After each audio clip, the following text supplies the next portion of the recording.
बाबा वैद्यनाथ जी का जो शिवलिंग है उसको रावणेश्वर लिंग भी कहते हैं। क्यों? क्योंकि लंकापति रावण ने इस शिवलिंग को लेकर जा रहा था और शिवलिंग को यहां रख दिया, इसलिए लोग इसको बाबा वैद्यनाथ जी को रावणेश्वर लिंग भी कहते हैं। अब हम एक प्रश्न आप सबसे करें, जरा उत्तर दीजिएगा। रावण शिव जी की पूजन करता था कि नहीं करता था? जम के बोलो। करता। रावण भगवान शंकर की स्तुति करता था कि नहीं करता था? भगवान शंकर के मंत्र बोलता था कि नहीं बोलता था? बोलता। सब कुछ रावण करता था और सबने देखा कि रावण ने स्तुति भी करी, रावण ने भजन भी करा, रावण ने अर्चना भी करी, रावण ने शंकर भगवान को भजा भी, पूजा भी, स्मरण सब कुछ कर। पर शिव महापुराण की कथा कहती है रावण भाव से शिव जी को नहीं भज पाया।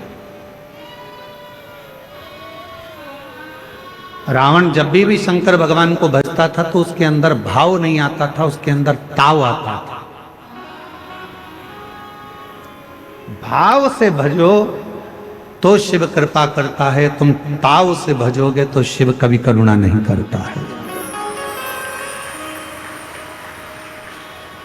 आज का जमाना बड़ा ताव का है, जरा सी देर में कोई ताव दिला देता है कि तुम्हारी तो इतनी पहचान है, तुम ये नहीं कर सकते, अभी ताव आ गया, अभी लगाता हूं फोन, अभी हो जाता है। लंकापति रावण को उनके जितने अनुचर थे, जितने उनके साथी थे, वो रावण को ताव दिलाते थे। है रावण, तू तो शंकर जी को भजता है, हमने सुना है कि शिव जी से वर मांग। रावण कहता भी देखो मैं कैलाश पर्वत को अपने हाथों पर उठाता ताव में। ताव। शिव जी को ताव पसंद नहीं है, शिव जी को भाव पसंद। फिर किसी ने कहा रावण,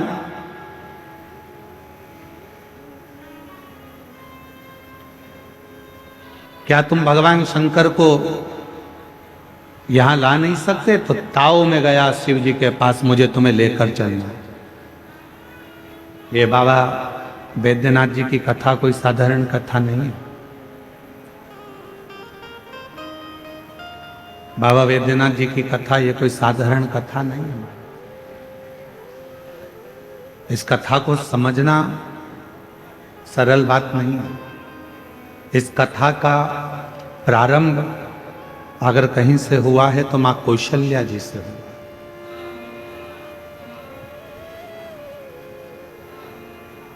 इस कथा का प्रारंभ मां कौशल्या जी से।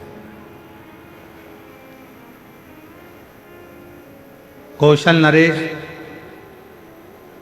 महाराजा सुकौशल जी की पुत्री थी कौशल्या जी।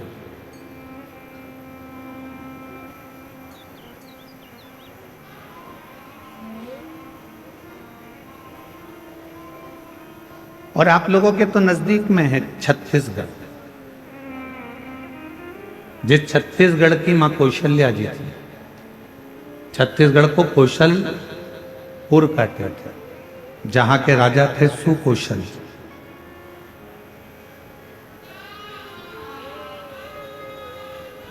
सुकौशल जी की धर्म पत्नी का नाम था अमृत प्रभा, माता कौशल्या जी की मां अमृत प्रभा, मेरे राम जी की नानी। और राम जी के नाना जी थे सुकौशल जी, शिव के परम भक्त थे। और जो कौशल्या जी की माता जी थी अमृत प्रभा जी, वो भी शंकर की भक्त थी।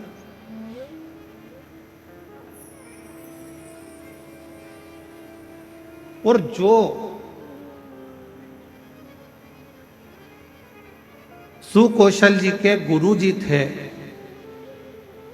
तत्व मुनि जी, वही मुनि भगवान माँ कौशल्या जी के भी गुरु हुए। वही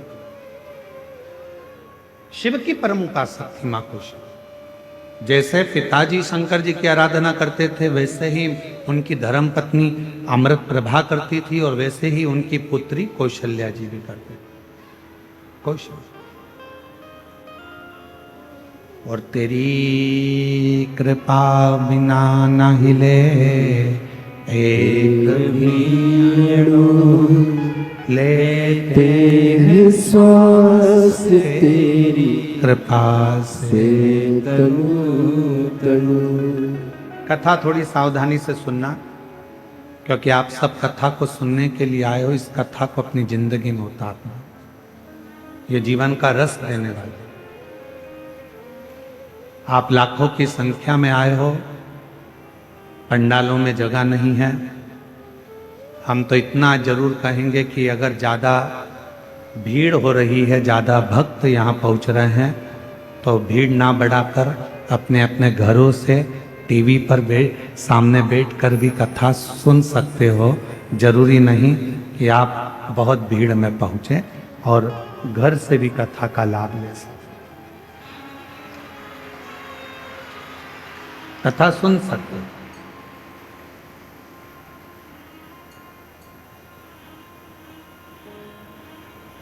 क्योंकि तुम्हारी संख्या का, तुम्हारी भक्ति का, तुम्हारे भाव का और तुम्हारे विश्वास का कोई मूल्य नहीं हो सकता कि तुम कितनी संख्या में आओगे, कितने आंकड़े में आओगे और कितने प्रभाव। इसको कोई नाप नहीं सकता। तुम ताव में नहीं आए हो, तुम भाव में आए हो। ताव में आते तो थोड़े बहुत आते, भाव में आए हो इसलिए लाखों की संख्या में आए।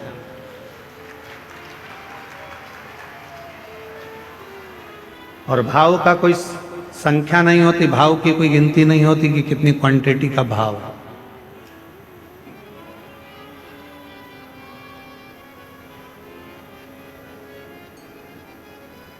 कौशल्या जी मैया शिव जी की परम उपासक, इतनी आराधना मां कौशल्या जी करती थी, भगवान शंकर की इतनी उपासना करती थी कि शंकर की भक्ति को वो भाव से करते, उसमें कोई दिखावा नहीं था। आज सबसे ज्यादा यदि कहीं विडंबना है तो दिखा देती। थोड़ा धन आया तो हम दिखावा करने लगते हैं, गाड़ी आ गई तो दिखावा करने लगते हैं, थोड़ी सुंदरता परमात्मा ने दे दी तो हम दिखावा करने लगते हैं, थोड़ा विद्वान हम बन गए, विद्वत्ता आ गई तो हम दिखावा करने लगते हैं, कुछ लोग हमारे साथ आकर खड़े हो गए तो हम दिखावा करने लगते हैं कि मेरे साथ ये। कभी दिखावा करने वाला व्यक्ति कभी सफलता की सीढ़ी नहीं चढ़ पाए, कभी।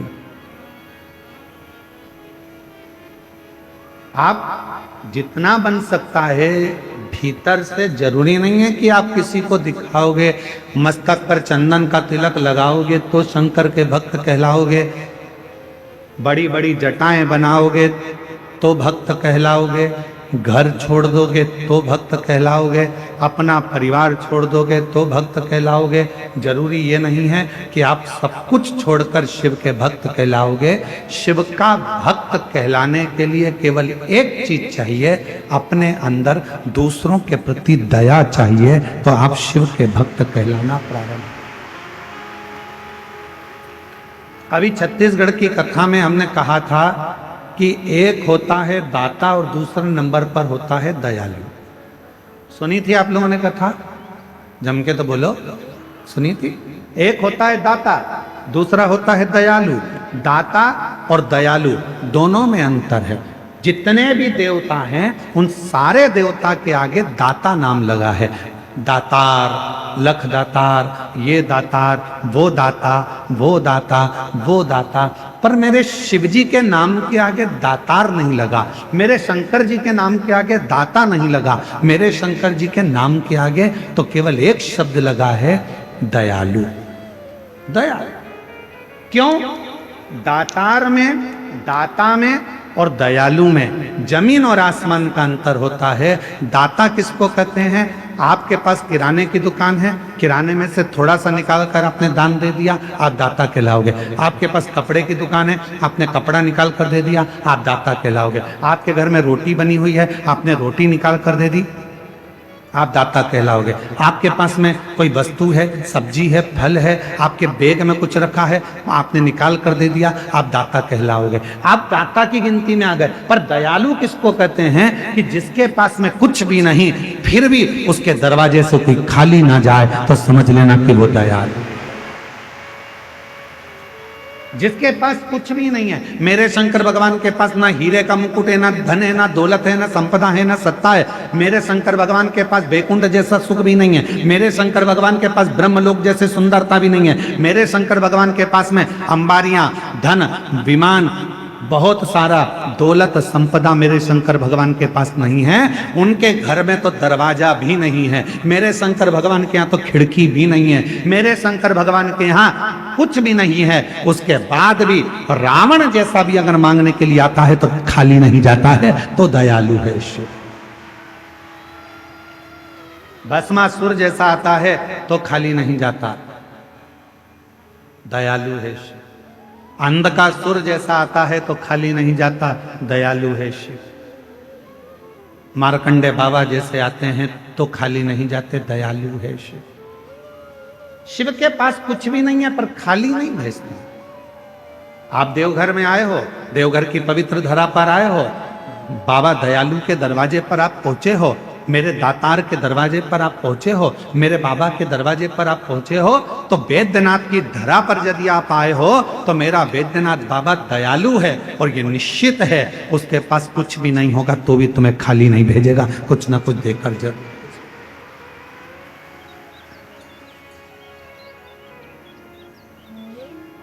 इसलिए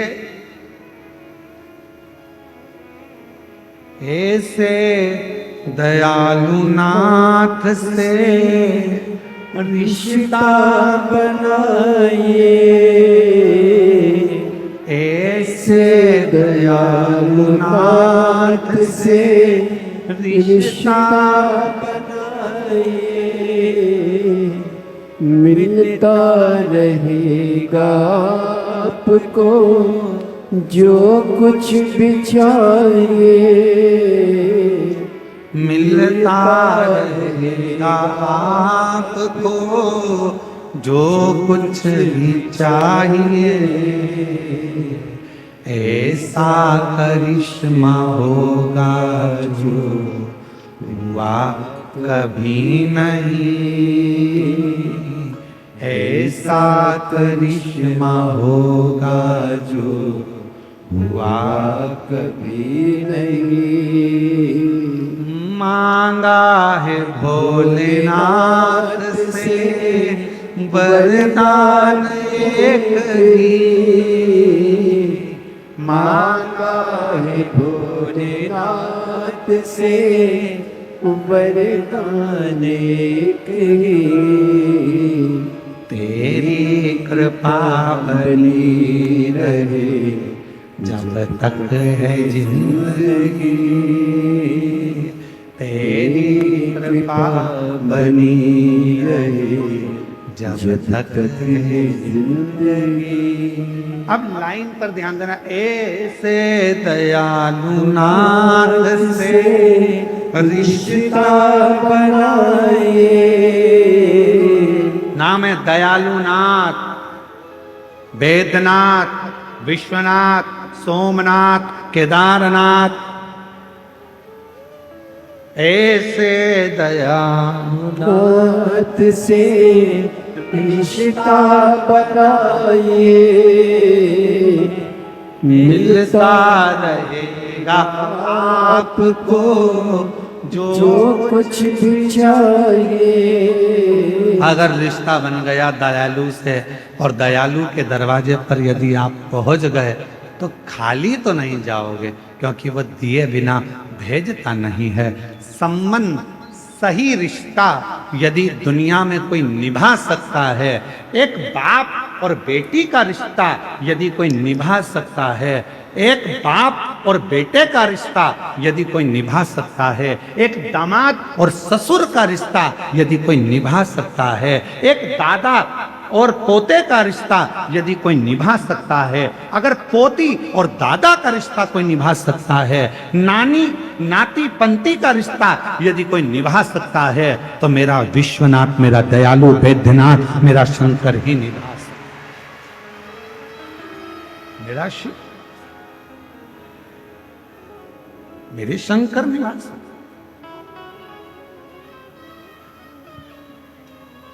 उठाओ पूरे पुराण, जितने शास्त्र उठा सकते हो सारे शास्त्र उठाओ, और 33 कोटि देवताओं की लिस्ट में कोई एक देवता बता दो जिसने अपनी बेटी का कन्यादान करा।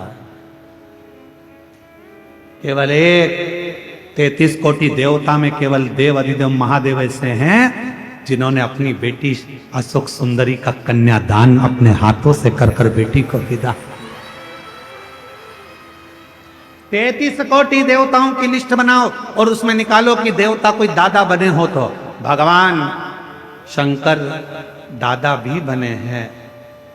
भगवान गणेश जी के पुत्र शुभ लाभ हुए, पर दादा भी बने हैं। शुभ लाभ के पुत्र अमोद प्रमोद हुए, पर दादा बने हैं भगवान। जरा विचार करिए कितना बड़ा रिश्ता मेरे शिव निभाते हैं। और बेटी ने कहा था अशोक सुंदरी ने, काशी की कथा है, काशी के एक वृक्ष के नीचे बैठकर अशोक सुंदरी ने अपने पिता भगवान देव अधिदेव महादेव से कहा था, पिताजी मेरी शादी हो रही है, आप मुझे विदा कर रहे हैं, आप मुझे कन्यादान में कुछ दोगे नहीं? शंकर भगवान ने कुबेर को डमरू बजाकर बुला लिया और कुबेर को खड़ा कर दिया कि कुबेर मेरी बेटी के कन्यादान में जो इसको चाहिए सब दे देना। कुबेर डमरू बजाते से कुबेर आकर खड़े हो गए और कुबेर से भगवान शंकर कह रहे हैं मेरी बेटी अशोक सुंदरी के कन्यादान में, इसकी विदाई में जो इसको चाहिए, जो लिस्ट दे सारा सामान निकाल दे, क्योंकि मेरी बेटी की शादी है और वो विदा हो रही है। अशोक सुंदरी ने हाथ जोड़कर कहा, पिताजी कभी कोई बेटी ये नहीं चाहती कि उसका बाप जब अपनी बेटी की शादी करे तो दूसरे से मांग कर करे। बाप की जितनी सामर्थ्यता हो बेटी चाहती है बस बाप उतने में सीखता है। बेटी कभी अपने पिता को कर्ज में नहीं देखना चाहती, बेटी कभी अपने बाप को कर्जे में नहीं देखना चाहती। अगर मैं इस कुबेर से मांग कर अपना कन्यादान करवाऊंगी तो कन्यादान का मतलब क्या होगा? हम मांग कर शादी ना करें। आजकल का शादी का फैशन ऐसा हो गया, इतने बड़े बड़े शादी के मंडप लगने लगे, इतना बड़ा बड़ा शादी का कार्य होने लगा, इतने बड़े बड़े फंक्शन होने लगे कि लोग, बाप सोचता है कि मेरी बेटी की शादी कैसे करूंगा, कहीं से 5 लाख मांगता, कहीं से 2 लाख मांगता, ऐसे कर 10-12 लाख रुपए इकट्ठे कर तब बेटी की शादी करता है। उसके पास कुछ नहीं होता, कर्जे में लदा लूम हो जाता है। यही सोचकर तो कुबेरेश्वर धाम पर एक नियम बना दिया कि आने वाले समय में कोई भी अपनी बेटी की शादी कुबेरेश्वर धाम पर आकर कर सकता है, उसका कन्यादान भी कुबेरेश्वर धाम देगा और उसका शादी का खर्चा भी पूरा कुबेरेश्वर धाम उठाएगा। कोई भी कर सकता, इसीलिए नियम बनाया। पिताजी इस कुबेर से मांगू मैं, ये अच्छी बात नहीं, मेरे पिता से मांगूंगी ना जो मांगूंगी। शंकर भगवान ने अपनी बेटी अशोक सुंदरी को गले लगाकर कहा, मांग, तुझे कन्यादान में क्या दूं, तेरी विदाई में मैं तुझको क्या दूं बेटी, मांग ले। अशोक सुंदरी ने गले लगकर भगवान शंकर जी से कहा, बाबुल केवल इतना दे देना, तेरे मंदिर में तेरे शिवलिंग के आगे अगर कोई 1 लोटा जल चढ़ाने के लिए मेरे जैसी कोई बेटी आए, जो मांगे उसकी झोली कभी खाली ना रह पाए, बस इतना बार है, बस इतना। इसलिए ये व्यासपीठ आपके सामने बार बार कहती है कि सारी समस्या का हल एक लोटा जल। ये व्यासपीठ कहती है अगर कोई स्त्री, कोई नारी, कोई पुरुष, कोई बेटा, कोई बेटी, अगर जिंदगी में कोई बुजुर्ग भी है और उसके जीवन में तकलीफ चल रही है, दुख चल रहा है, कष्ट चल रही है, बीमारी से घिर गया है, बहुत बड़ा टेंशन सामने आकर खड़ा हो गया है, तुम हिम्मत मत हारना, तुम किसी के दरवाजे पर जाकर रोना मत ही, घर में से एक लोटा जल भरना और आपके घर के पास में जो शंकर जी का मंदिर है वहां रोज जाना चालू कर देना। 15 दिन 20 दिन में तेरा दुख मिटना प्रारंभ हो जाएगा। वो हाथ पकड़ लेगा। शिव जी ने वचन दिया अशोक सुंदरी को, हे अशोक सुंदरी सुन, तू मेरी बेटी है, उसी तरह इस मृत्यु लोक में जन्म लेने वाला एक पुरुष, एक स्त्री मेरा बेटा और बेटी कहलाएंगे। जो नारी, जो पुरुष, जो बेटा बेटी मेरे दरवाजे पर आएगा और एक लोटा जल समर्पित करेगा, वो जिंदगी में अशोक सुंदरी जैसे मैंने तुझे खाली नहीं भेजा, वैसे वो भी मेरे दरवाजे से कभी खाली नहीं जाएगा। इसलिए इस लाइन को याद रखना, ऐसे दयालु नाथ से रिश्ता बनाइए, ऐसे दयालु नाथ से रिश्ता बनाइए, मिलता रहेगा आपको जो कुछ भी चाहिए, मिलता रहेगा आपको जो कुछ भी चाहिए, और ऐसा करिश्मा होगा जो हुआ कभी नहीं, ऐसा करिश्मा होगा जो हुआ कभी नहीं। मांगा है भोलेनाथ से वरदान एक ही, मांगा है भोलेनाथ से वरदान एक ही, तेरी कृपा बनी रहे जब तक है जिंदगी, तेरी कृपा बनी रहे जब तक है जिंदगी। बस तू दयालु दातार, तेरा संबंध एक बार मुझसे हो गया।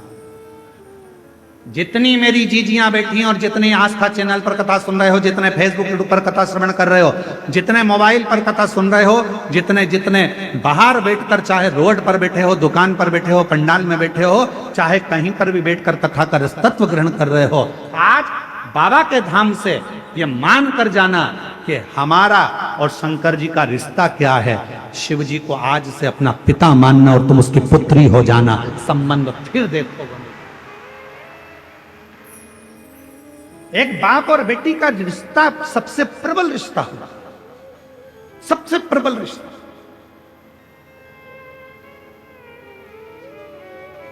और देवघर की कथा है, यह रिश्ते की कथा है।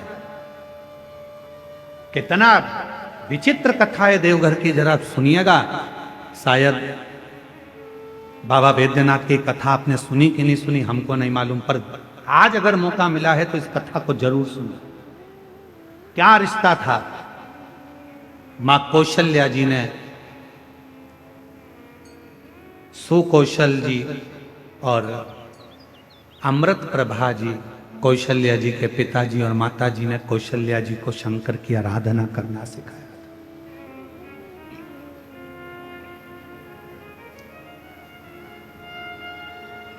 कौशल्या मैया शिव जी की आराधना में ली। कहते हैं आनंद रामायण वर्णन करती है कि कौशल्या मैया 1 मिनट भी शंकर की भक्ति के बिना रह नहीं पाती। भाव की इतनी शुद्धता थी मां कौशल्या जी की। फिर वही बात आ गई, रावण ताव से शिव जी को भजता था और कौशल्या जी भगवान शंकर को भाव से भजती थी। भाव भाव से बचा। एक दिन रावण ने सभा बुलाई, सारे ग्रहों को बुला लिया, सारे देवताओं को बुला लिया। रावण की लंका में सभा लगी हुई है, बड़े बड़े देवता बैठे हुए हैं, ग्रह बैठे हैं, नाग, किन्नर, गंधर्व, अप्सरा, देवता, दानव, सब उस सभा में बैठे हुए थे। सब उस सभा में बैठे हुए हैं और उस सभा में चारों तरफ सब लोग बैठे हुए हैं और उस सभा में, उस सभा लंकापति रावण ने ऊंची आवाज कर कर कहा कि बताओ मेरे प्राण कैसे छूटेंगे, मेरी मृत्यु कैसे होगी। बड़े बड़े विद्वान बैठे थे, बड़े बड़े सभासद बैठे थे, बहुत देवता, गंधर्व, किन्नर, अप्सरा, पशु, पक्षी सब उस सभा में बैठे हैं, असुर सुर सब उस सभा। मेरे प्राण कैसे जाएंगे बताया जाए, कैसे मरूंगा मैं बताओ। तब किसी ने नहीं बताया। रावण को क्रोध आ गया तो सबको बंदी बनाने लगा। बंदी, अगर नहीं मालूम पड़ा तो मैं तुम्हें बंदी बना लूं। तब ग्रहों में ग्रह, सारे ग्रहों ने रावण से कहा, रावण तुम्हारी मृत्यु कौशल देश के राजा सुकौशल जी की जो लड़की है कौशल्या, उन कौशल्या माता के गर्भ से एक बड़ा विद्वान शूरवान एक पुत्र पैदा होगा, जन्म लेगा। उस बेटे के द्वारा तुम्हारे प्राण छूटेंगे। अब तो रावण को गुस्सा आ गया। कौशल नरेश, सुकौशल की लड़की कौशल्या और कौशल्या का बेटा राम मुझे मारेगा। हाँ, रावण ने सभा को विराम दिया, अपने गुप्तचरों को बुलाया। मेरी मृत्यु नहीं होना चाहिए, उसके लिए क्या करा जाए। एक ही काम है, कौशल्या को अपने यहां ले आ। जब लंका में माता कौशल्या आ जाएगी, कौशल्या अगर लंका में पहुंच गई तो उसकी कोई संतान नहीं होगी, संतान नहीं होगी तो तुम मरोगे नहीं। रावण ने उसी समय पर अपनी सेना तैयार कर कर कौशल राज्य में पहुंच गया और सुकौशल राजा के पास जाकर रावण ने हाथ जोड़कर प्रणाम किया। रावण उस समय पर शिव की आराधना नहीं करता था। बाबा वैद्यनाथ की कथा चल रही है, जरा सावधानी से सुनिएगा।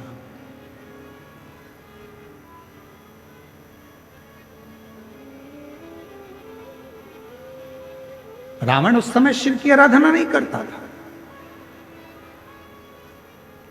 सुकौशल जी ने देखा कि लंका का राजा रावण आया है, बड़ा प्रबल वीर लंकेश, आइए।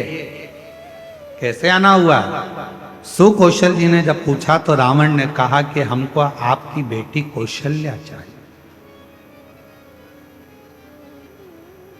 आप अपनी पुत्री कौशल्या को लंका ले जाने की आदेश दें। सुकौशल जी मुस्कुराकर बोले कि बेटी हमारी है, पर हमारी बेटी की आज्ञा के बिना हम कोई निर्णय नहीं ले सकते, कोई नहीं।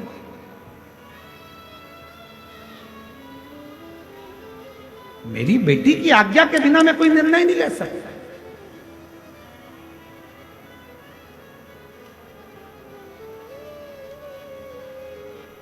विचार किया। रावण ने पूछा तुम्हारी बेटी कहां है? सुकौशल जी बोले बस शंकर की भक्ति करती है तो अभी शिवालय से आ रही होगी। जो सामने से बेटी को आते हुए देखा तो कौशल्या इतनी सुंदर थी, माता कौशल्या इतनी सरल थी, माता कौशल्या। शिव का जो भक्त होता है उसमें सहजता, सरलता, नम्रता अपने आप दिखती है, उसको दिखाया नहीं जाता। सरल, शिव जैसा भोला, शंकर जैसा सहज। कौशल्या जी। लंकापति रावण ने कौशल्या जी को देखा तो कहा, आप ही कौशल्या?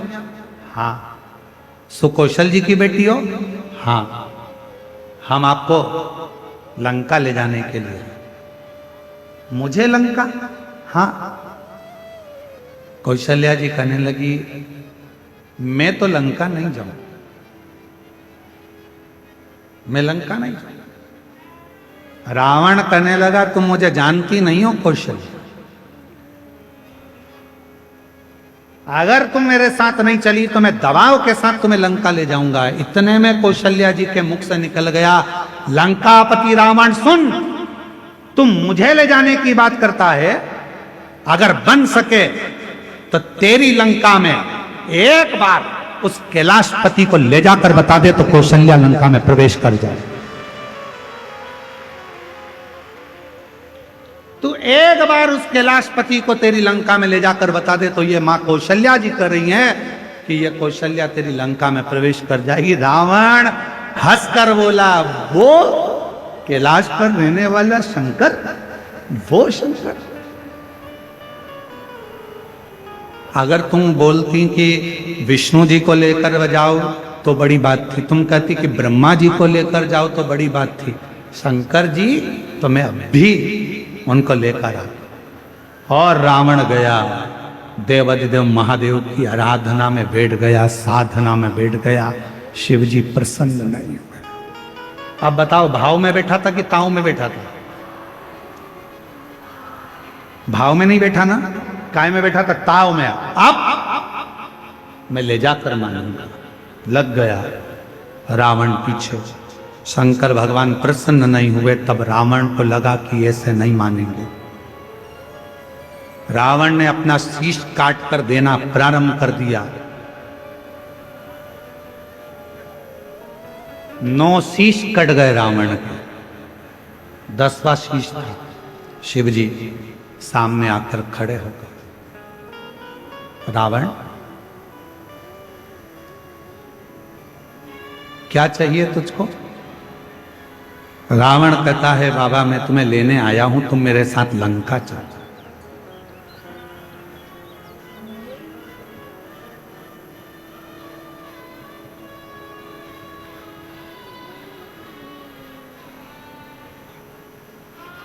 शिव जी कहने लगे, ऐसे तो मैं लंका जा नहीं सकता,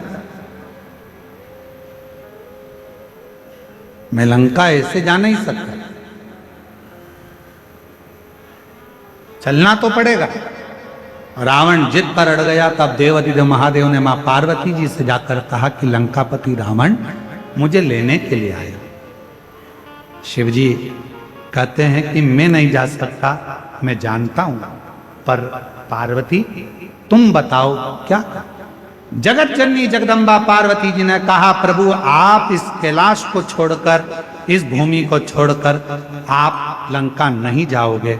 तब भगवान शंकर जी ने कहा, कुछ तो करना पड़ेगा। पार्वती जी कहती हैं, आप जानो क्या करना है। शिव जी ने रावण से कहा, मैं खुद तो नहीं जा सकता, पर मेरा ये स्वरूप एक शिवलिंग के रूप में तुझे देता हूं, तू इसको लेकर चल, तू लेकर चल। शिवलिंग मेरा स्वरूप है, लेकर जा। रावण कहने लगा, ठीक है, आप अपना शिवलिंग दे दीजिए।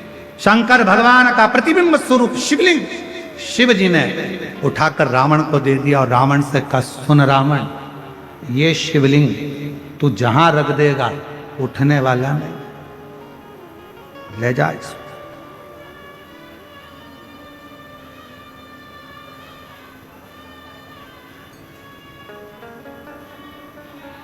सूचना मिल गई मां पार्वती को। पार्वती को सूचना मिल गई कि शिव जी एक लिंग की आकृति में रावण के साथ लंका जा रहा है। रावण के साथ लंका, शिवलिंग। पार्वती की आंखों से जल बहने लगा। शिव जी ने पूछा, पार्वती तू रो रही है, तेरी आंखों में जल भरा है? हाँ। क्यों? जो मेरे हृदय में विराजमान था वो आज शिवलिंग की आकृति धारण कर कर लंका जा रहा। ये शिवलिंग तो मेरा दिल है, मेरे हृदय में शिवलिंग है, और तुम उसको लंका भेज रहे हो।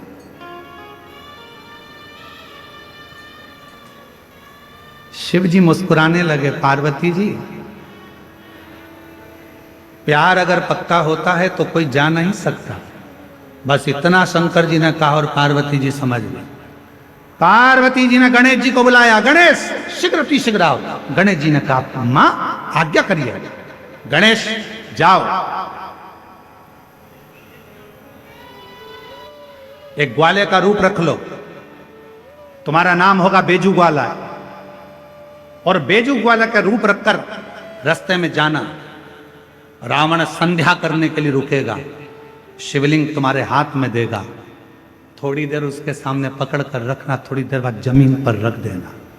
और सुनो गणेश, इस शिवलिंग को मैं बताऊंगी वहां रखना। जी मां, आज्ञा आपकी। रावण संध्या करने के लिए रुका, सोचा कि इस शिवलिंग को कहां रखूं। गणेश जी ग्वाले का रूप रखकर डंडा हाथ में लेकर घूमते फेटा बांध कर आ गए। ओ महाराज क्या बात है? महाराज कहने लगे, मुझे संध्या करना है, ले ये शिवलिंग को पकड़ ले, जमीन पर मत रखना। ठीक है, मैं अब भी आया हूं संध्या कर कर।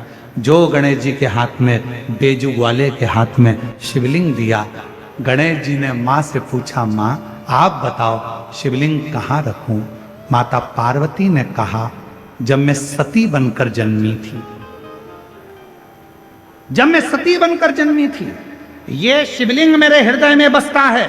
जब मैं सती बनकर जन्मी थी, मेरे पिता दक्ष प्रजापति के यज्ञ में पहुंची थी और यज्ञ कुंड में मैंने प्राणों को त्याग दिया था। मेरे पति शंकर भगवान ने मेरा शरीर कंधे पर धारण कर तांडव किया था। भगवान विष्णु ने सुदर्शन चक्र उठाकर मेरे शरीर के 51 टुकड़े कर दिए थे। वो टुकड़े में से एक हृदय इसी भूमि पर गिरा है, उस हृदय के मध्य में ये शिवलिंग ले जाकर रख दे, बस वहीं में बैठ। उस हृदय के मध्य में ये शिवलिंग रखाना चाहिए। भगवान गणेश जी महाराज बेजू ग्वाला पार्वती जी के कहने पर मां सती के हृदय को ढूंढने लगा। भगवान गणेश जी समझ नहीं पाए कि माता सती का हृदय कहां है। तब गणेश जी को साधना करने में समय लग गया। मां दुर्गा भवानी पार्वती जी खुद प्रकट होकर हाथ में शिवलिंग लेकर ग्वाले के साथ जहां मां सती का हृदय धड़क रहा था, उस हृदय के मध्य में शिवलिंग को रख दिया। हृदय इतना धड़क रहा था, हृदय इतना धड़क रहा था, हृदय इतनी हाँप भर रहा था कि जो शिवलिंग बेजू ने रखा वो अंदर धसता चले गया, धीरे धीरे अंदर जाता चले गया, जाता चले गया। हृदय में शिव का वो शिवलिंग, वो प्रेम अंदर समाता चले गया। तब बेजू ने कहा, मां पूरा शिवलिंग अगर हृदय में समा जाएगा तो मां संसार के लोगों को कैसे मालूम पड़ेगा कि शिव और सती इसी जगह पर विराजमान है, एक ही स्थान पर। इसलिए मां इसको रोक दो। छोटा सा शिवलिंग बाहर रह गया, छोटा सा बाहर। पूरी दुनिया में केवल एक ज्योतिर्लिंग बाबा वैद्यनाथ ऐसे हैं जो मां सती की 51 शक्ति पीठ में से एक शक्ति पीठ जहां मां का हृदय गिरा है, उस हृदय के ऊपर शंकर भगवान का शिवलिंग विराजमान है। पूरी दुनिया में केवल एक ज्योतिर्लिंग, पूरी दुनिया में केवल एक ज्योतिर्लिंग है जहां मां सती के हृदय पर शंकर जी का शिवलिंग विराजमान है। शिवलिंग, इसलिए इसको शक्ति पीठ कहते हैं। शिव शक्ति की पीठ है। रावण आया, बेजू से पूछा, क्यों? मैंने शिवलिंग दिया था, वो तो मैंने रख दिया, बहुत भजन था, उठ ही नहीं रहा था। रावण को गुस्सा आया, मारने के लिए दौड़ा, बेजू भाग गए। बताओ, तूने मेरा शिवलिंग रख दिया। अब तो रावण को क्रोध आ गया। मतलब कौशल्या के गर्भ से बालक जन्मेगा और मुझे मारेगा, उससे पहले इस कौशल्या को तुमने कहीं ना कहीं छुपा दे। रावण गया, माया रची और कौशल नरेश की नगरी में प्रवेश कर कर सुकौशल राजा की राज्य में कौशल्या मैया तो सो रही थी और रावण ने उस कौशल्या मैया को उठा लिया। रावण ने कौशल्या मैया को उठाया, एक पेटी में बंद कर दिया। एक पेटी में बंद कर कर उस पेटी को किसी को पता ना चले तो समुद्र में गया। समुद्र में जाकर एक बड़े महामत्स्य को देखा, बड़ी मछली को देखा और मत्स्य से कहा, महामत्स्य मुख खोल। महामत्स्य ने मुख खोला, रावण ने उसके मुख में वो पेटी रख दी और मत्स्य से कहा, तू समुद्र में घूमता रहे। ये कौशल्या किसी को मिलने वाली नहीं, इतनी मछलियों में कौन जानेगा कि कौन सी मछली के मुंह में कौशल्या जी। प्रमाण कर। अब महामत्स्य जा रहा था, मछली जा रही थी, इतने में एक बड़ी, उससे भी बड़ी मछली महामत्स्य सामने आ गई। उससे उस मछली का झगड़ा होने लगा। झगड़ा होने लगा तो इस बड़ी मछली ने मुंह फाड़ा। मुंह फाड़ते से कौशल्या जी की वो पेटी समुद्र में गिर गई। गिरते गिरते वो पेटी एक टापू पर पहुंच गई। उस टापू पर पहुंची जहां पर राजा दशरथ पार्थिव शिवलिंग का पूजन कर रहे थे और उनको वो पेटी दिखी। पेटी को खोला गया, सुंदर कन्या दिखी। पूछा, तुम कौन हो? मैं कौशल राजा की बेटी हूं। कौशल राजा के यहाँ कौशल्या को पहुंचाया। कौशल राजा ने अपनी बेटी कौशल्या का विवाह दशरथ जी के साथ कर दिया और तब राम जी का पूरा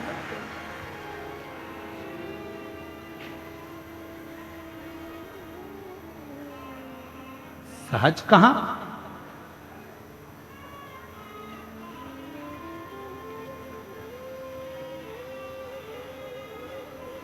शिव की आराधना करने वाले को शिव की आराधना करने वाला मिलता। शिव की साधना करने वाले को शिव की साधना करने वाला मिलता। जो भगवान शिव को भजता है उसे शिव का भक्त ही प्राप्त होता। ऐसे दयालु नाथ से रिश्ता बनाइए, ऐसे दयालु नाथ से रिश्ता बनाइए। मिलता रहेगा आपको जो कुछ भी चाहिए। मिलता रहेगा आपको जो कुछ भी चाहिए। ऐसा करिश्मा होगा जो हुआ कभी नहीं। ऐसा करिश्मा होगा जो हुआ कभी नहीं। तेरी कृपा बनी रहे जब तक है जिंदगी। तेरी दया बनी रहे जब तक है जिंदगी। मांगा है भोलेनाथ से वरदान एक ही। मांगा है भोलेनाथ से वरदान एक ही। तेरी दया बनी रहे जब तक है जिंदगी। तेरी दया बनी रहे जब तक है जिंदगी। मांगा है भोलेनाथ से वरदान एक ही। शिव से मेरे बाबा संबंध जोड़ते भी हैं तो वहां जोड़ते हैं जहां कोई शिव का भक्त। ए मेरी जीजियों, मेरे जीजाओं, मेरी बेटियों, बेटाओं, मेरी माताओं, मेरे बुजुर्ग माता पिता, ध्यान रखना, शिव महापुराण की कथा में मन उसी का लगता है। शंकर जी के मंदिर में एक लोटा जल चढ़ाने वही जाता है जिसका पुराना संबंध भगवान देव अधिदेव महादेव से रहा हो। पुराना संबंध, शिव जी से आपका संबंध पुराना है। बाबा से यदि आपका रिश्ता पुराना है तो वो संबंध आपको यहां तक लेकर आता है। वो संबंध,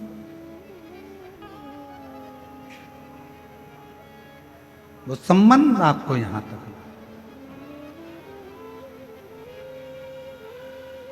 वो संबंध आपको नजदीक तक लेकर जाए। शिव के पास, अच्छा इस कथा में, बाबा वैद्यनाथ की कथा में एक चीज और देखने को मिलती है कि होनी तो होकर ही, उस होनी को कोई टाल नहीं सकता। होनी तो होकर ही रहती।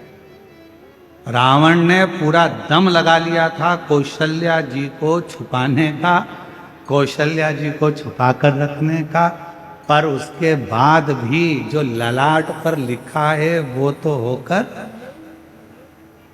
रहा है। तुम कितना ही प्रयास कर लो, कितना ही, पर कभी कभी होनी नहीं भी होने वाली रहती है तो भी हम जान कर होनी की ओर जाते हैं। आप लोगों में से जितने लोग भी बैठे हैं शिव महापुराण की कथा में, मुझे विश्वास है कि आप कम से कम 2-3 साल से तो कथा सुन रहे हो। बोलो सही है कि गलत है? अब ईमानदारी से बोलो, अगर आप लोग 2-3 साल से कथा सुन रहे हो तो हम टीवी पर, अपनी आस्था चैनल पर, अपने फेसबुक यूट्यूब पर 3 साल से अगर कथा सुन रहे हो तो 3 साल से, उससे पहले से सुन रहे हो तो उससे पहले से, हम कथा में 1 या 2 बार तो कह ही देते हैं कि अपनी चेन, अंगूठी, मोबाइल, पर्स घर रख कर आना, पहन कर मत आना, कीमती सामान मत लाना। बोलो, बोलते कि नहीं बोलते? जम के बोलो जरा, बोलते हैं ना? 3 साल से सुन रहे हो तो 3 साल से बोल रहे हैं, 4 साल से सुन रहे हो तो 4 साल से बोल रहे हैं। तुम जितने साल से कथा सुन रहे होगे, कहीं ना कहीं घुमा फिरा के पूरी कथा में 1-2 बार को हम बोल देते हैं कि अपना मंगलसूत्र, सोने का चेन, सोने का सामान, कीमती सामान लेकर कथा मंडप में मत आना। क्यों? क्योंकि जहां देवता है वहां असुर है, जहां भक्त है वहां चोर भी है। भगवान शिव की पवित्र कथा कर रही है, शिव महापुराण कथा वर्णन कर रही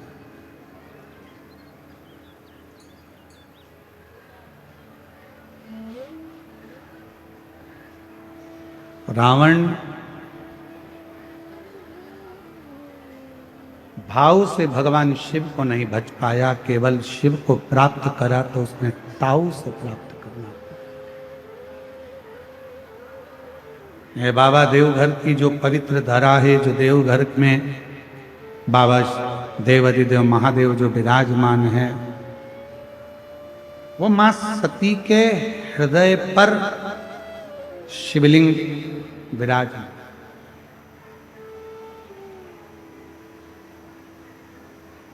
शायद 12 ज्योतिर्लिंग में से एक स्थान ऐसा है भारत की भूमि पर जहां शक्ति पीठ पर स्वयं भगवान शंकर का शिवलिंग विराजमान। शक्ति शिव कथा कर,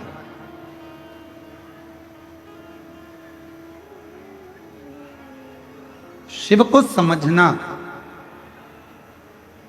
भगवान शंकर की अविरल भक्ति को समझना, भगवान देवाधिदेव महादेव के विश्वास को, भरोसे को समझना कठिन। स्वयं ब्रह्मा जी भी नहीं समझ पाए।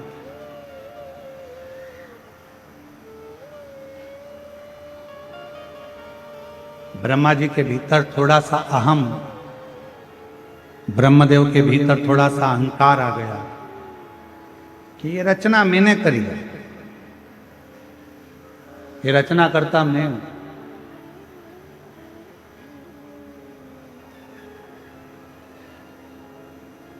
कई लोग कह देते हैं वो तो मैं जिंदा हूं तो काम हो रहा है, अगर मैं मर गई तो आटे दाल का भाव मालूम पड़ जाए।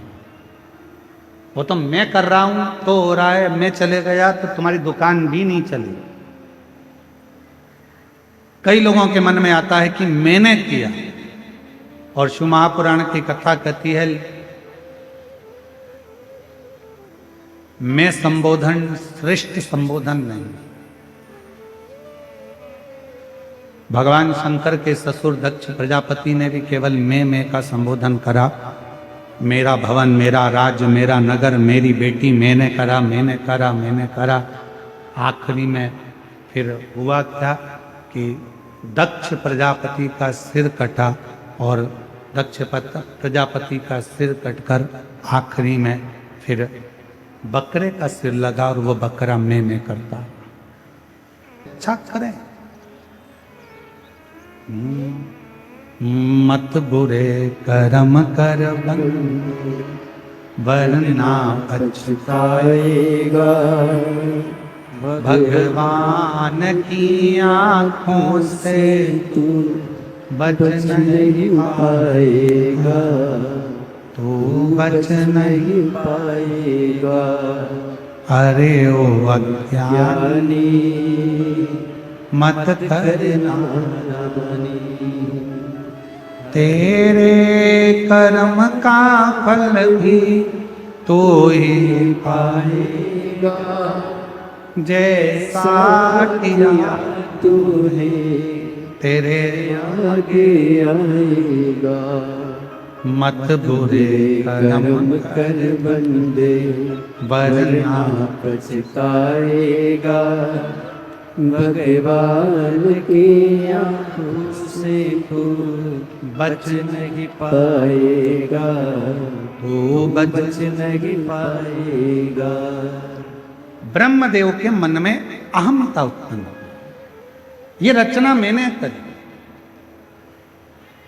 और भगवान देव आदिदेव महादेव का तो कहीं ब्रह्मा जी नाम ही नहीं है। भगवान नारायण के पास जाकर जब ब्रह्मा जी ने कहा कि ये पूरी रचना मेरी है, तब भगवान नारायण के मुख से निकल गया कि रचना तुम्हारी नहीं, ये रचना तो स्वयं इस पृथ्वी पर निवास करने वाले अगर कोई देव हैं तो वो देव अधिदेव महादेव। ये रचना तो उनकी है, ये सब कुछ उन्होंने रचा, रचना उनकी है। प्रेशर बजा, ये आपकी रचना नहीं, ये उनकी रचना। ब्रह्मा जी ने कहा मैं मानता नहीं। एक बड़ा सा पर्वत, उस पर्वत को भगवान ब्रह्मा और भगवान विष्णु ने घुमाना प्रारंभ करा कि हम जाने कि सृष्टि का रचना करता कौन है, आखिर शिव कौन है।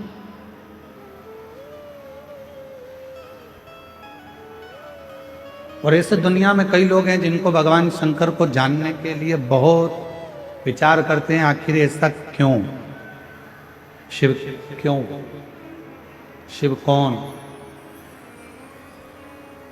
और निवेदन में ब्रह्मा ब्रह्मलोक के देवता हैं, भगवान विष्णु बैकुंठ के देवता हैं, इंद्र इंद्रलोक के देवता हैं, गरुण गरुण लोक के देवता हैं, वरुण वरुण लोक के देवता हैं, पर केवल एक हैं देव अधिदेव महादेव, जो इस भूमंडल के, इस पृथ्वी के देवता हैं, जिनको एक लोटा जल चढ़ाकर हम हमारी जिंदगी की सारी बातें शिव से कर सकते। अपने हृदय से हम शिव को कह सकते। मेरे भोले बाबा का एक काम सबसे प्रबल है, और वो सबसे प्रबल काम यह है कि जो मनुष्य हमसे मिलता है, मेरा भोले बाबा उसकी पारदर्शिता हमारे सामने प्रकट कर देता है।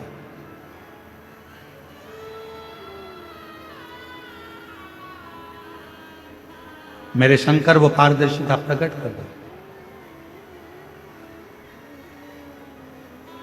किसी भी व्यक्ति से जब आप मिलेंगे, जो शंकर भगवान को एक लोटा जल चढ़ाने वाला होता है, शिव को जल चढ़ाने वाला होता है, श्री शिवाय नमस्तुभ्यम बोलने वाला होता है, जो शंकर का गुणगान करने वाला होता है, शिव नाम लेने वाला होता है, जब वो किसी भी व्यक्ति से मिलता है, चाहे मेरी जीजियां हो, मेरे जीजा हो, मेरी बेटियां, मेरे बेटा, मेरी माताएं, मेरे बुजुर्ग माता पिता हो, आप अगर शंकर भगवान को एक लोटा जल चढ़ाते हो तो आप किसी से भी मिलोगे तो आपके सामने जब मिलोगे तो दो चीजें सामने आ जाएगी। जिससे मिल रहे हो या तो उस व्यक्ति का अहंकार तुम्हारे सामने आएगा या उस व्यक्ति का संस्कार तुम्हारे सामने आएगा। सामने देखो।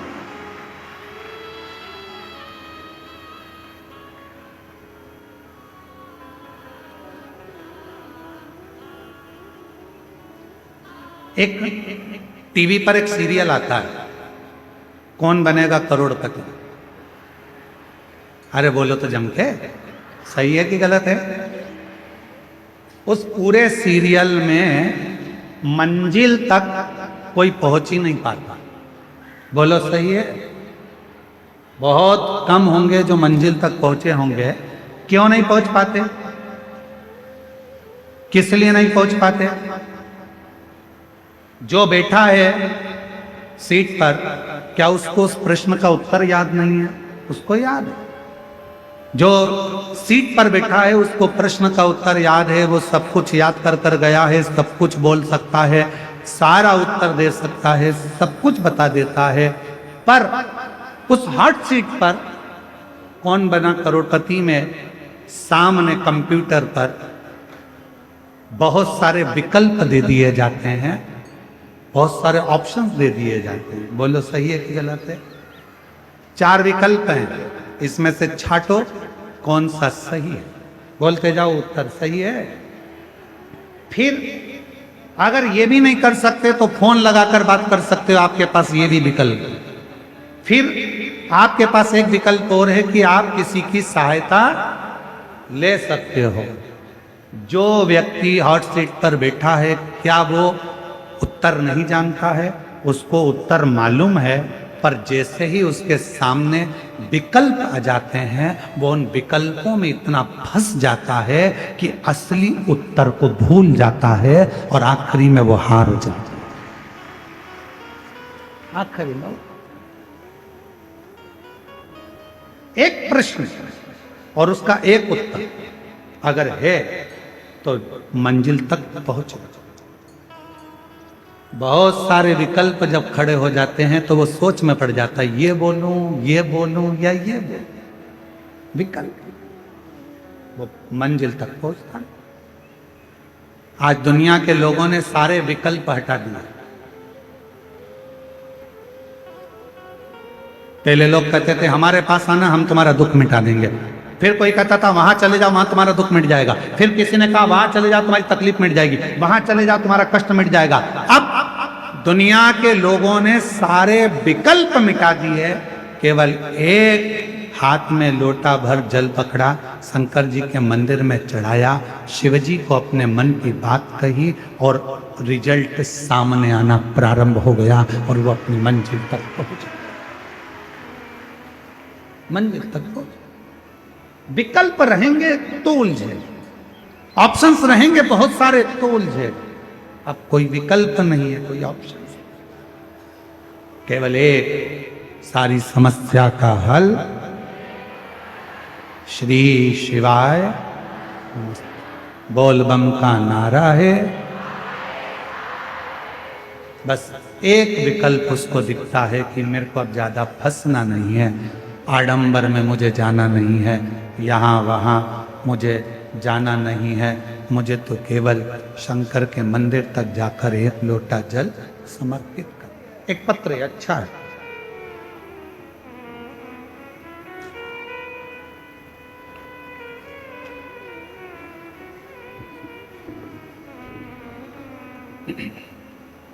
मेरा नाम नीतू देवी है, पति का नाम निरंजन है।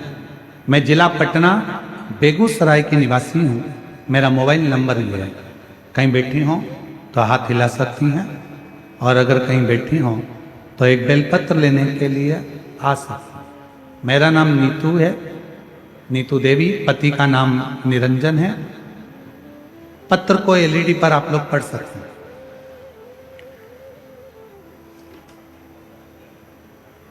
बेगूसराय की निवासी हूं, कहीं बैठी हो तो हाथ हिला सकते। गुरुजी, आपको प्रणाम करती हूं। एक लोटा जल और पंडाल में बैठकर कथा सुनने का फल बताना चाहती हूं। बाबा ने छप्पर फाड़ कर दिया है, जो भी दिया सब मिला गुरुजी। पति का प्रमोशन हो गया, बेटा का आईआईटी में जॉब हो गया और बेटी का पहली बार में नीट निकल गया और वो एमबीबीएस सरकारी कॉलेज मिल गया। मैं गुरुदेव काशी का पंडाल कथा सुनी, मधेपुरा सिंहेश्वर के पंडाल में कथा सुनी, सीहोर के पंडाल में कथा सुनी। बाबा से केवल यही मांगने जाती थी कि मेरा बेटा का जॉब लग जाए और मेरी बेटी का सिलेक्शन हो जाए और मेरे पति का प्रमोशन हो जाए। बाबा किराए के मकान में रहते थे, आज बाबा ने खुद का महल बनवा दिया है। मैं बाबा को यहाँ प्रणाम करने के लिए। दूसरा पत्र है, मेरा नाम प्रीति गुप्ता है, पति का नाम राजन गुप्ता है। मैं ग्राम करनौती, जिला गोरखपुर, उत्तर प्रदेश से आई हूँ। कहीं बैठी हो तो हाथ हिला सकती हैं, और अगर कहीं बैठी हो तो बेलपत्र आप ही हैं, ऐसा हाथ हिला। हाँ, आ सकते हो, एक बेलपत्र लेकर जाइएगा, आ जाइए। गोरखपुर उत्तर प्रदेश से, करनौती से आई। मेरी शादी को 11 वर्ष हो गए थे, परंतु मुझे कोई संतान का सुख प्राप्त नहीं हुआ। बहुत दवा करवाई, सारी जांच भी करवाई, बहुत अच्छे अच्छे डॉक्टर को भी दिखाया और सारी रिपोर्ट नॉर्मल भी आई, परंतु फिर भी संतान की प्राप्ति नहीं। गुरुजी, मैं बहुत दुखी हो गई और मुझे लोगों के ताने भी मिलने लगे। तब किसी ने मुझे बताया कि सीहोर वाला बाबा महाराज आस्था चैनल पर शिव पुराण की कथा करता है और उपाय भी बताते हैं। मैंने 2023 में आपकी कथा को सुनना प्रारंभ किया। आपके बताए अनुसार आंकड़े की जड़ का प्रयोग 2 बार किया, पशुपति व्रत 3 बार किया। गुरुजी, आप कहते हो ना, पंडाल में बैठकर जो मांगा जाता है भोले बाबा 3 महीने में पूरा करता है। मैं 2024 में कुशीनगर, उत्तर प्रदेश, फरवरी में आपकी कथा हो रही थी। गुरुजी, मैं वहां मेरी भांजी के कथा को पंडाल में पहुंच गए और अंतिम के 2 दिन कथा श्रवण करने का सौभाग्य प्राप्त हुआ। वहां की मिट्टी को अपने पेट पर लगा लेती और बाबा से प्रार्थना करती। रोज बाबा को जल चढ़ाना प्रारंभ करा। बाबा की ऐसी कृपा हुई, 20 फरवरी को कथा सुनकर हम आ गए। बाबा के मंदिर में जाकर जल चढ़ाना प्रारंभ करा और शिव जी की कृपा से 10 मार्च को मेरा गर्भ ठहर गया। 13/11/2024 को 11 साल के बाद मुझे संतान की प्राप्ति बाबा की कृपा से हो गई। शिव किसको कहे महाराज? एक विश्वास, एक भरोसा। ब्रह्मा जी के मन में शंकर के प्रति विश्वास केंद्रित नहीं हो पाए। ब्रह्मा जी के मन में भगवान देवाधिदेव महादेव के प्रति विश्वास दृढ़ नहीं है और ब्रह्मा जी ने कह दिया कि मैं नहीं मानता। मैं मानता ही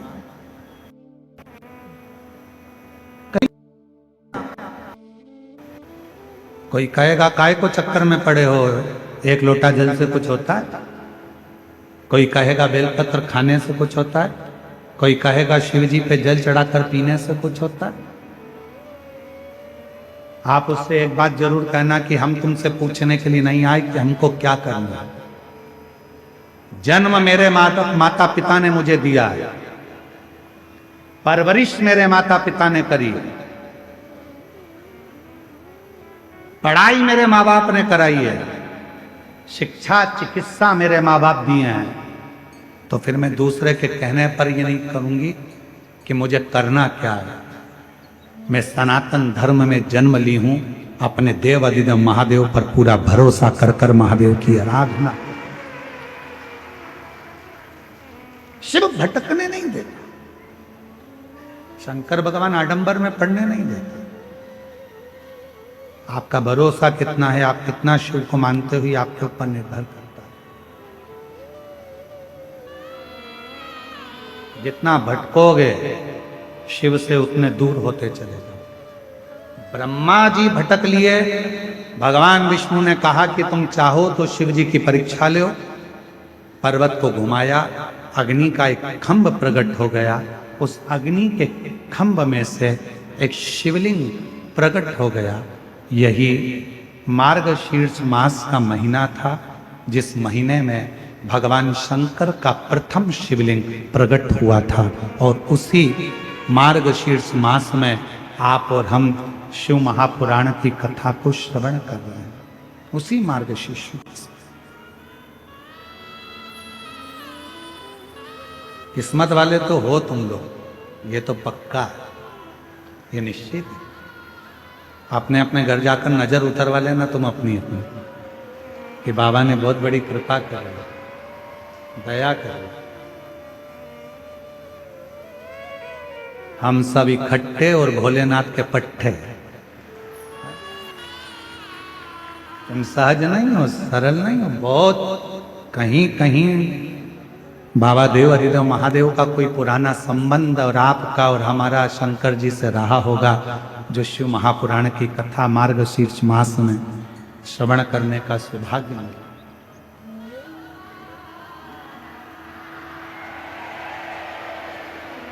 जो ये कथा में, और मैंने तेरे ही भरोसे बाबा, तेरे ही भरोसे हवा बिछी उड़नी जावागी बाबा, भूल छड़ना में कटी जावागी।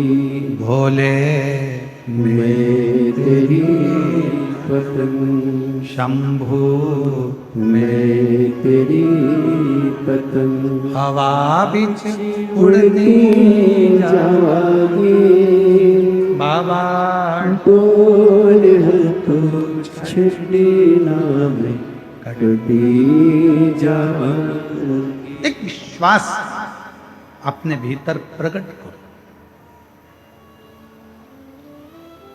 ब्रह्मा जी के भीतर वो विश्वास प्रकट नहीं हो पाया।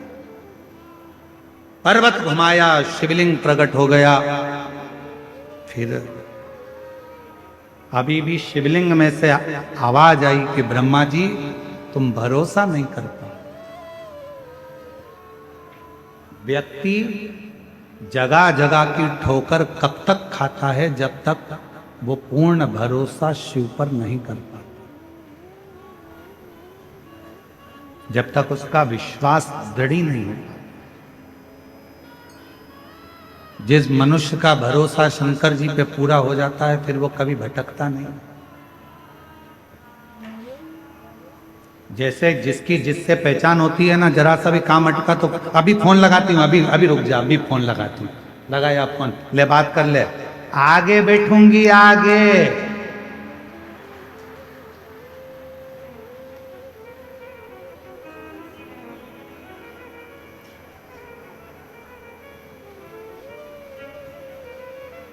कई माताओं का आधा टेंशन था, कहीं कथा में बैठने के पास तो नहीं मिल रहा है। और कई लोगों ने थे कुछ लोग जिन्होंने सोचा कि अपना थोड़ा बहुत व्यापार कर लेंगे, तो उन्होंने सोचा कि अपना पास भेज देंगे, कौन पहचान में आ रहा है, बैठेगी तो बैठेगी, नहीं तो चली जाए। पर कौन बताए कि यह कथा करवाने वाला कोई दूसरा नहीं, बाबा देवघर वाला मेरा वैद्यनाथ बाबा है, माँ दुर्गा भवानी है। कौन वो संत का। और फिर अभी कथा के बीच में कहा था कि 6 साल से कथा सुन रहे हो कि चेन, अंगूठी, मोबाइल, पर्स लेकर मत आओ, क्योंकि तुम यहाँ पर, मेरा बाबा तो खुद डायमंड है, हीरा है। तुम अपना सोना चांदी हीरा पन्ना घर छोड़ कर आओ, यहाँ तो बाबा से मिलने आई हो ना, अपने पिता से कहने के लिए आई हो।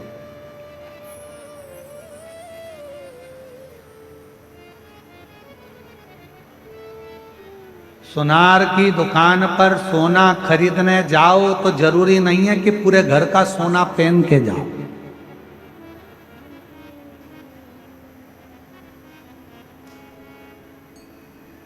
काय चंदन भैया, सही है गलत है? तुम भी सोनी हो है? सुनार की दुकान पर जाओ सोना खरीदने, तो जरूरी नहीं कि पूरा सोना पहन कर जाओ। सुनार की दुकान पर सोना खरीदने जा रहे हो, तुम्हारा सोना पहनकर जाना जरूरी नहीं है। सुनार की दुकान पर जा रहे हो तो तुम्हारे पर्स में माल होना जरूरी है। तुम्हारा सोना पहनकर सुनार की दुकान पर नहीं जाया जाता। सुनार की दुकान पर तो बैग में, समझ गए, माल होना जरूरी है, पैसा होना जरूरी है। फिर तुम सुनार की दुकान पर जाओ तो सुनार भी तुम्हारा आदर करेगा, चाय मंगवाएगा, लस्सी मंगवाएगा। बैठो भाभी जी, काका जी, बैठो साहब, ये देखो वो देखो। सोना पहनकर गए तो उससे मतलब नहीं, माल, गड्डी, पैसा तुम्हारे पर्स में होना चाहिए। उसी तरह शिव महापुराण की कथा में अगर जाओ, शंकर के मंदिर में जाओ, तो तुम्हारा दिखावा जरूरी नहीं है। शंकर के मंदिर में और शिव की कथा में तो तुम्हारे दिल में शंकर का नाम होना जरूरी है। बस शिव स्वीकार, विश्वास, और हम विश्वास ही नहीं कर पाते, हम भरोसा नहीं कर पाते। विश्वास की मूल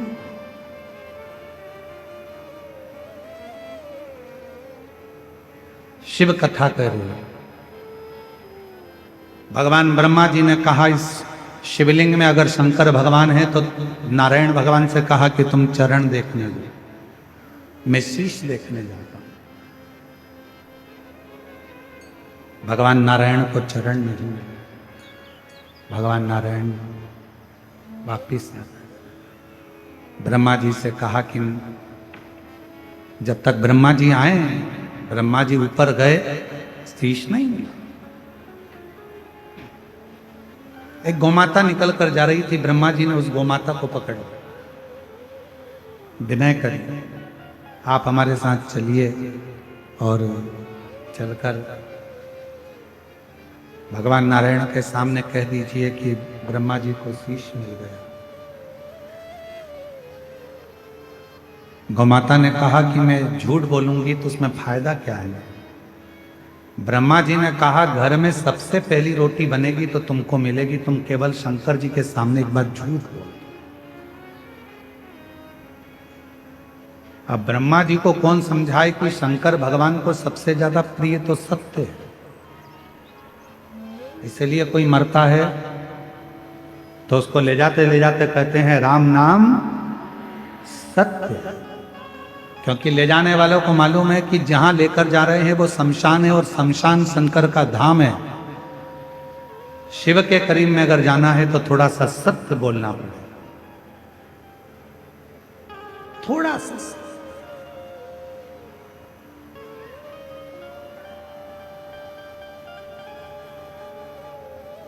गौ माता से कह दिया कि तुम झूठ बोल रहे। गौ माता ने कहा कि मैं जाकर अगर बोल भी दूंगी तो मेरी बात मानेगा कौन? कौन जानेगा मेरी बात को? थोड़ा डीले कम कर आवाज को क्लियर करो। कौन मेरी बात को जाना? एक केतकी के पुष्प को ब्रह्मा जी ने तोड़ लिया और केतकी के फूल से कहा कि तुम मेरे साथ चलो, नीचे चलकर भगवान विष्णु जी के सामने कह देना कि ब्रह्मा जी को भगवान शिव का शीश मिल गया। केतकी के पुष्प ने कहा, मैं झूठ क्यों बोलूं, वो भी देव अधिदेव महादेव के सामने। ब्रह्मा जी ने कहा कि सारे देवताओं पर तुझे चढ़वाऊंगा, सुगंधित बनाकर रखूंगा, तो केवल शंकर भगवान के सामने चलकर झूठ बोल। ठीक है। ब्रह्मा जी आ गए। भगवान विष्णु ने पूछा, क्यों ब्रह्मा जी, आपको शंकर भगवान का शीश मिला है क्या? भगवान ब्रह्मा जी ने कहा, मैं बताऊं पहले आप बताओ, क्या आपको भगवान शंकर का चरण मिला है क्या? भगवान नारायण ने कह दिया कि मुझे शिव जी का चरण नहीं मिला, मुझे शंकर भगवान का चरण प्राप्त नहीं। एक बार सत्य बोल दो तो ढेर सारे झूठ बोलने की जरूरत नहीं पड़ती। जो व्यक्ति एक झूठ बोलता है तो उसको ढेरों झूठ बोलना पड़ते हैं, बार बार झूठ बोलना पड़ता है, बार बार झूठ बोलना पड़ता है, और झूठ का पहाड़ खड़ा हो जाता है। शिव जी की प्रसन्नता का एक कारण और है कि शिव को सत्य, सत्यम शिवम,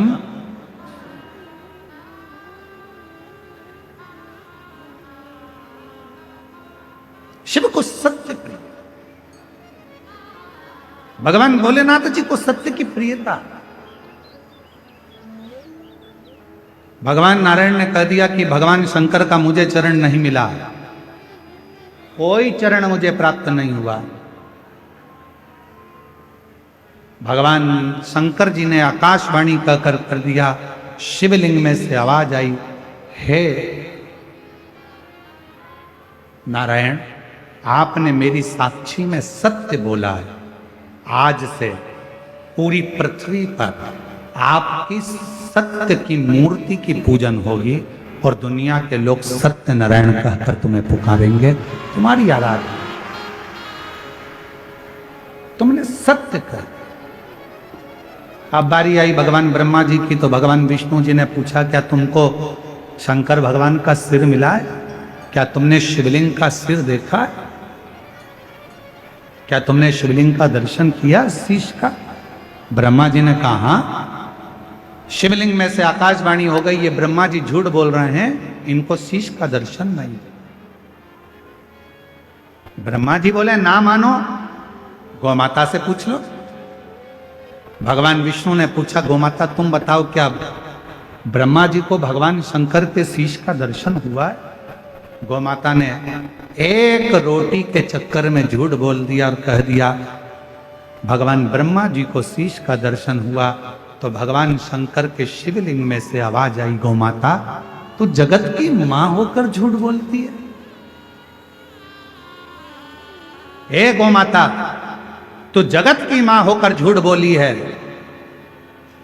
पृथ्वी पर तेरी पूजन होगी, आराधना होगी, लोग तुझे सम्मान करेंगे, सत्कार करेंगे, सब कुछ करेंगे, पर गौमाता तूने अपने मुख से झूठ बोला है, इसलिए सारे देवताओं की परिक्रमा आगे से होगी, सारा दान आगे से होगा, पर गौदान और गौमाता की परिक्रमा हमेशा पीछे से होगी।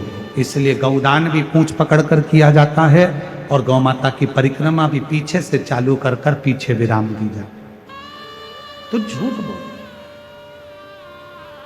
तब ब्रह्मा जी ने कहा कि अगर ना मानो तो केतकी के पुष्प से पूछो। केतकी के पुष्प से पूछा, क्यों केतकी के पुष्प? तू बता, क्या ब्रह्मा जी को शीश का दर्शन हुआ? केतकी के पुष्प ने कह दिया कि ब्रह्मा जी को शीश का दर्शन हुआ। आकाशवाणी फिर हो गई, रे एक केतकी के पुष्प, तो झूठ बोलता है कि तुझे ब्रह्मा जी को शीश का दर्शन हुआ। मैं तुझे श्राप देता हूं, सारे देवताओं पर केतकी का फूल चढ़ेगा, पर यदि भूल से भी देव अधिदेव महादेव पर अगर केतकी का पुष्प चढ़ गया तो हजारों गौहत्या के दोष के बराबर उसको दोष लग जाए।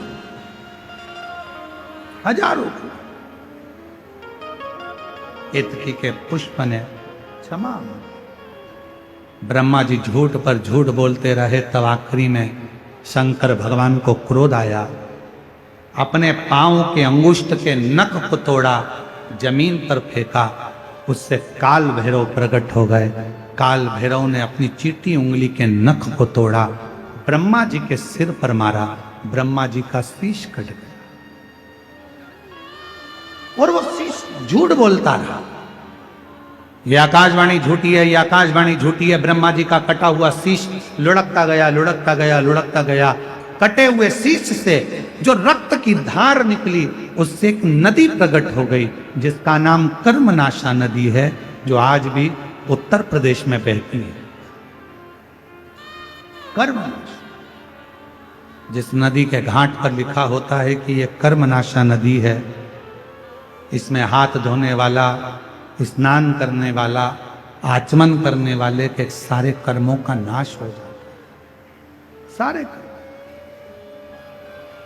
भगवान विष्णु ने देखा और भगवान नारायण ने भगवान देवाधिदेव महादेव को नमन कर कर कहा, प्रभु क्षमा करिए, क्षमा करिए। हम जानते हैं कि ब्रह्मा जी ने गलती कर ली, और आप कृपा करो और ऐसी कृपा करो कि इस क्रोध को शांत कर कर ब्रह्मा जी का जो कटा हुआ शीश है,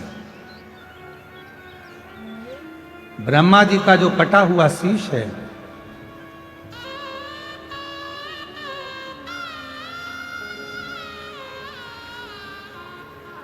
ब्रह्मा जी का जो कटा हुआ शीश है, वो कटा हुआ शीश जगत में पूज्य हो, ऐसी कृपा। तब भगवान देवाधिदेव महादेव ने ब्रह्मा जी के कटे हुए शीश को बट वृक्ष बना दिया, और बट वृक्ष बनाकर भगवान शंकर उस बट वृक्ष की छांव में विराजमान हो गए। शिव जी का नाम बटकेश्वर महादेव पड़ गया। बोल बटकेश्वर महादेव। भगवान देवाधिदेव महादेव का नाम बटकेश्वर महादेव पड़ गया, और बटकेश्वर नाथ पढ़ने पर भगवान शंकर की कथा कहती है, शिव महापुराण की कथा वर्णन करती है। देवाधिदेव महादेव का सुंदर संवाद कहता है, जब जिंदगी में बहुत बहुत चिंता, टेंशन, डिप्रेशन बहुत मात्रा में बढ़ जाए, तो बट वृक्ष की छांव में बैठकर बटकेश्वर महादेव का स्मरण करना चाहिए। कर्जा बहुत हो जाए, थोड़ी मेहनत को बढ़ाओ, परिश्रम ज्यादा करो, रात दिन एक करो, व्यापार अच्छा करो, व्यवसाय अच्छा करो, नियत अच्छी रखो, और बटकेश्वर महादेव के मंदिर में जाकर, या बटकेश्वर बड़ के पेड़ के नीचे कहीं शिव जी का मंदिर हो या शंकर का शिवलिंग हो, वहां एक लोटा जल समर्पित। आप लोग जब कुबेरेश्वर धाम आते हैं, तो कुबेरेश्वर धाम पर भी जब सीहोर में पहुंचते हैं, तो वहां कुबेरेश्वर धाम के ही प्रांगण में पीछे की ओर एक बहुत पुराना 400-500 साल पुराना एक बड़ का पेड़, बट वृक्ष, आप कभी उसके नीचे जाकर 2 क्षण अगर बैठोगे, श्री शिवाय नमस्तुभ्यम का जप करोगे, उस वृक्ष की छांव में आपको ऐसा महसूस होगा जैसे हमारे मन की बात देवाधिदेव महादेव श्रवण कर रहे हैं। शिव शिव का एक नाम बटकेश्वर महादेव, बड़ के पेड़। तब भगवान देवाधिदेव महादेव ने सारे संशय को मिटाकर ब्रह्मा जी को अर्धनारीश्वर स्वरूप का दर्शन करा, अर्धनारीश्वर स्वरूप का दर्शन। और भगवान अर्धनारीश्वर पधार रहे हैं, जोरदार ताली बजाकर स्वागत करें।